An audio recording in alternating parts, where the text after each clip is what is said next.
Good afternoon all. We're a little frazzled at this late stage, but we'll soldier on nevertheless.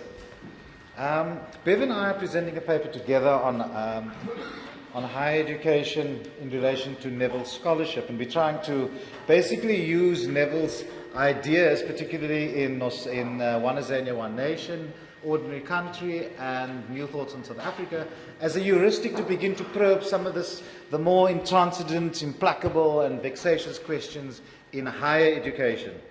So what I'm going to do, since we don't have much time, is just try to set up some of the framework, and Bev will basically take it from Ordinary Country onwards. So I'm going to talk a little bit about A, our method, B, some of what I think are Neville's more salient themes, and particularly what I consider to be a kind of humanism that underlies a class project, or the class project that is really a pathway to a much more broader not a humanism in an ideological sense, but a humanism in the sense of an open-ended agenda. And I'll speak a little bit about those ontological features that Neville speaks to in One Azania, One Nation.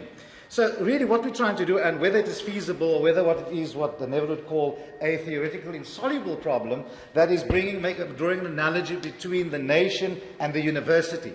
So conceptually what we try to do, in the way that Neville problematizes ontologically the very nature of definitions, and begins to ask, and in a sense, in raising that question, there's a veiled critique against, or not so veiled, against positivism and the kinds of operational definitions which he takes on a bit later in his text on Ordinary Country and New Thoughts on South Africa. So the idea that one could read off from a definition of nation, the characteristics, features and properties of that, and then essentially work on a strategy on the basis of that definition, is impossible. In fact, it leads to distortion, it leads to political spurious strategies, and it doesn't work. So the question is, how does Neville then approach the question of nation within his historical materialism, which allows for a contingency?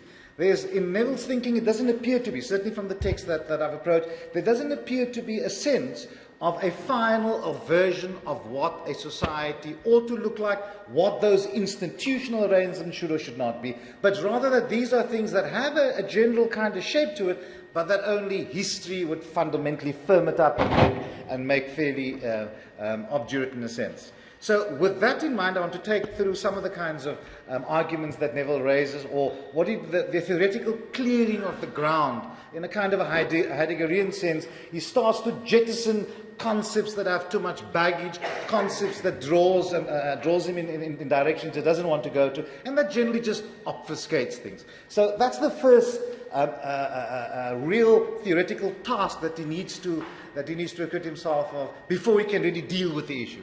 And to do that, he takes a reckoning with concepts like ethnicity, race, minority groups, ethnic groups. These are the kind of national groups, are the essential core elements that he needs to somehow purge of the kind of intellectual and ideological baggage. And in a sense, just to bring that a closer relationship between the idea of the color castes and the sorts of issues that are raised. I'm not going to go into that, but I just want to raise that to suggest that given the changing political conditions, clearly the concept, in the way that it emerged and evolved historically, does not have the same force, legal force, in the current conjuncture. But the fact that you still have these recalcitrant structures of thinking, of belief, a mentality, a mindset that's very much a part of the way people think and order and make sense of their world, he needs to still maintain a contact with that, but in a way that suggests that the history has shifted, that there's been a movement. So a racial habitus is then brought into bear to ask questions about what are we doing when we are building this new historical community? What kind of human being emerges in the sorts of institutional and political arrangements of the day? And a lot of his writing is really a kind of diagnostic of precisely the kinds of issues that we inadvertently reproduce in our discourses, in our habitus. And there are two kinds of habitus that is particularly that he rails against. Good God, I haven't even started yet.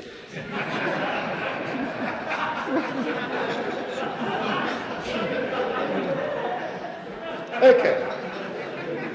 This is going to be a quantum leap. This is even a greater leap of faith. Okay, so let me just, in the sake of... okay. What I try to do, and whether this is theoretically possible or not, that's for you to decide. In taking the idea of nation, firstly, the definitional problems we ask of a university. What are the same kinds of definitional problems? Is there a kind of ontological firmness of ground in which we can speak in a much more general sense about the criteria that make up a university? And does it have that full and final form in the way that Neville addresses the nation? It does not have that full and final form. There are no general grounds upon which you can constitute this ontological entity he refers to as the nation. So similarly, we ask of the university, and if we consider the university across the different phases in the history of South Africa, and we consider the university in terms of the different kinds of institutional types, then the idea of a general definition which cuts across these different modalities is certainly problematic. And from that perspective, I can certainly see a certain heuristic value in trying to problematize the very reality of these structures. Secondly, it raises the question of what kind of relationships exist where we are able to delimit quantitatively such a thing called a nation, and then the consciousness, which is the other element, the dialectic of that. Similarly, within the university, if we consider most recently things like the Crane-Sodin report, things like the visits to the residences at certain campuses, consider the resources at certain universities, even it is across the different institutional types, then we are fundamentally confronted with the question, what is the university? Where do we find this university? And what kind of institutional matrix will give us the kind of template that will make us think about a university in a particular way? So that's the one thing I want to suggest in terms of how Neville begins to question certain fundamentals which we take for granted. Secondly, in terms of his ontology of what it means to be human, I thought it was very interesting. I'm not talking about an ontology in the kind of essential sense that this constitutes being in its full and final form. We're talking about an ontology that opens up certain human capacities, certain human abilities that are still open-ended. And what are these ontological features that Neville really identifies? And I'm referring specifically to One Azania, One Nation. There are three features that he identifies that makes up this kind of essential faculty of being human. One, the capacity to change. When we talk about, and he's referring this specifically to the sort of political tendency of Tina, the sort of Margaret Thatcher stuff of there are no alternatives, or there is no alternative. The very capacity to change is built into the human constitution is an argument that Neville makes, which basically says this is open. It's not suggesting what kind of human being emerges out of that. It's not suggesting any kind of essential feature of this being in the full and final form, but only a capacity. Secondly, he speaks about the idea of to propose. And he says that this idea to propose, this capacity to propose, is very profound. In fact, it's so inherent and so fundamentally tied up to our being human that the denial of that right is fundamentally a denial of a human right. So he's very strong on this idea of to propose. And then thirdly, he basically makes the point that we dwell in language, not quite in the same language, but that language is essentially a part of that. It connects us to other beings, it connects us to the world, it gives a sensibility. In fact, it's almost a kind of Sapir-Whorf hypothesis on the constitutive nature, or the sort of divide between a representation theory of language and a significatory theory of language, which is more ways at the constitutive nature thereof. So, given this kind of ontology, and given the fact that we're looking at the very politics of transition and the politics of how new nations emerge and what the content of that nation is really a subject that I'm going to leave to Bev, who's going to take us through the ordinary country and the period of the government of national unity, in which the restructuring of the universities, the size and the shape, the institutional landscape, etc., these are the politics that emerges within the institutions to try to recalibrate them such that they fit in with some idea of a national project. Thank you very much. I'm sorry I don't have enough time to do more now. Okay, what I want to do is to just take this a bit further, and also just to tell you a bit about my own thoughts, in terms of, my thinking around what's happening in the university. I think that it really is one of the last kind of bastions of change. And it's a place that is very difficult to live in. It's very comfortable in the sense that you have time to think, but it's a very cruel world. And I think, you know, I started to think about the role of the university a bit differently. And Neville's work for me, when I was reading the One Azania, One Nation, I began to think of the kind of, the way in which our history has almost become a kind of mortgage, to use Gramscian terms, for our future. And I say that because I don't think we must be saying that apartheid's over and therefore we have to think differently. Apartheid has imbricated itself in the structures of our institutions as such that when we look at it today, we're actually looking at the legacy in its most starkest forms.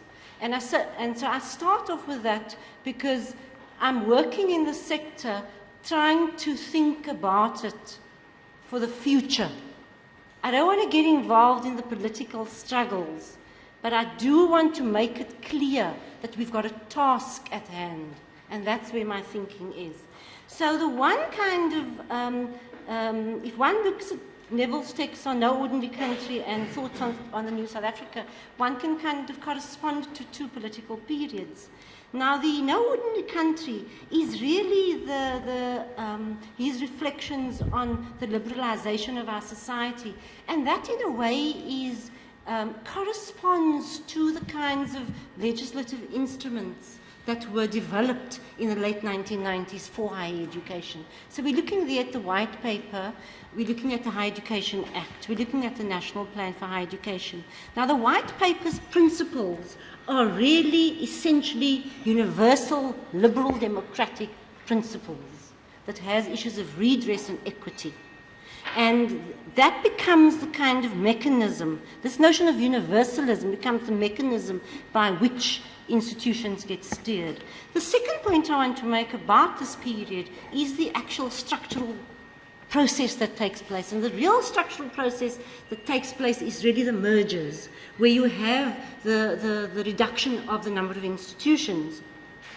Now, what's interesting about the mergers is that, and if you use some of Neville's ideas in which, and we transpose this notion of how the nation gets forged or becomes forged, and the fractions and fragmentations, if we transpose that onto the universities and we look at the shape of the mergers, we may see a bit of our history very strongly imprinted on the shape of these institutions right now. And in fact, we may even ask the question as to whether some of our institutions that are in such crisis, is this the mortgage, the debt that we're actually carrying?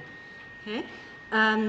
So that's the first point. The second point is really around the issue of his thoughts on a new South Africa.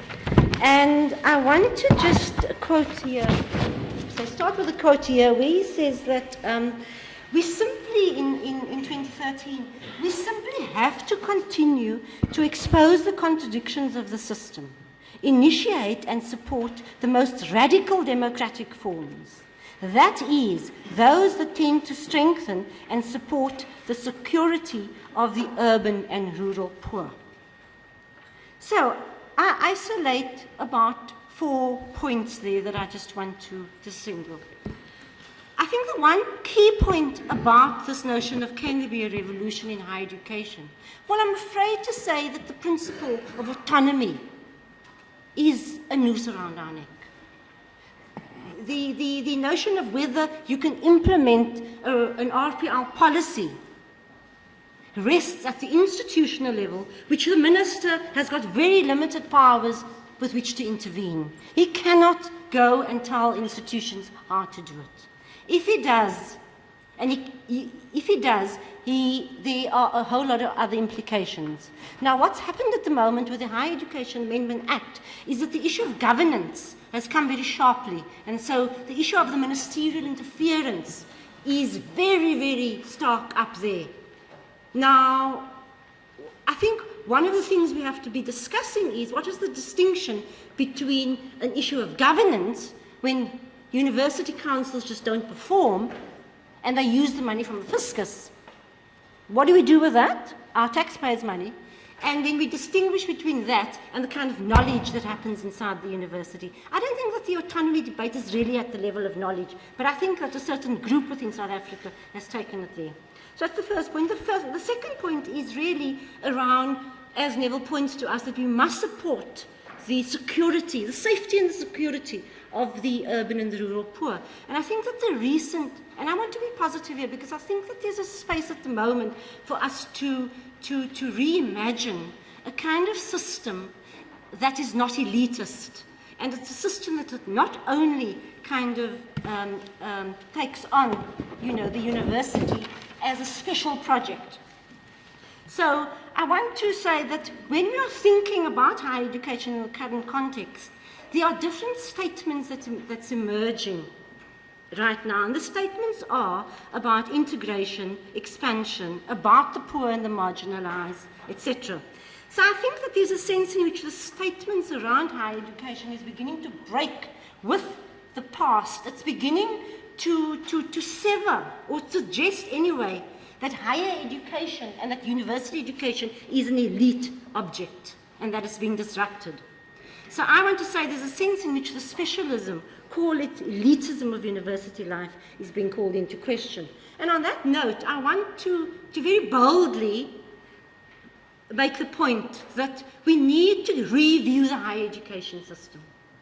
And I think we need to begin to bring in the kind of alternative projects that have been alluded to earlier, where we've tried to grapple with some of the stuff. I mean, I am a Kenya product. So we did try to grapple with some of these issues. Okay, 2 minutes. Okay, so 1 minute, okay. So I think that those are the kind of small places. I want to end, and I want to end that, I don't want to repeat this notion of higher education and the kind of global and nexus flow of knowledge and the knowledge economy, etc., because I think that has been said before. But I thought I want to end with 2 quotes from Neville's work. So, what Neville is saying is, this knowledge economy, etc., in which education has been diminished, the holistic nature of education, that we are merely instruments and commodities, that has been diminished. Now, what this means for Alexander is that we have to take up how we wish to, and I want to quote, how we wish to continue what Friedrich Schiller, the author of the Ode to Joy, that forms the heart of Beethoven's Ninth Symphony, called the aesthetic education of the human species. And I close the quote. This view, we think, speaks to Alexander's idea of what it means to be human. And in the South African context, whilst he maintains that we are an ordinary country, he dialectically also holds that we are so blessed with the opportunity to make a contribution that not only speaks to our national concerns, but that ones that culminate in a contribution to humanity and what this might entail. So the final word by Neville Alexander is, and I quote, I hope I shall be forgiven for suggesting that, next to a few other countries, post-apartheid South Africa is the place where the curriculum for this education is going to be formulated.